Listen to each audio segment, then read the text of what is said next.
রাত 12টা বাজে, আমি ঘুমাতে যাচ্ছি, এত ঘুম পাচ্ছে। আর এদের বাব্বাটাকে দেখো, এদের চোখে ঘুম নেই। হ্যাঁ, এখন বাব্বাটা পড়াশোনা করছে, বাবা টিচার, ছেলে স্টুডেন্ট। দেখছো, আমি মশাই টাঙিয়েছি, ঘুমাবো, মানে এদের এদের চোখে ঘুম নেই। আমার আমার এত ঘুম পাচ্ছে, মানে কি বলবো, লাইট জ্বলছে, ঘুমাতে তো পাচ্ছি না। এই অত্যাচার দেখো, সহ্য হয়? ঘুম থেকে সকাল সকাল উঠতে হবে, কি বলবো। এখন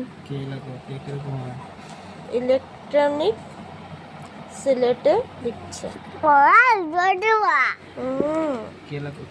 12টা বাজে, চোখে ঘুম নেই।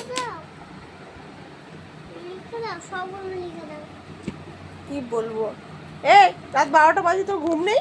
হ্যাঁ,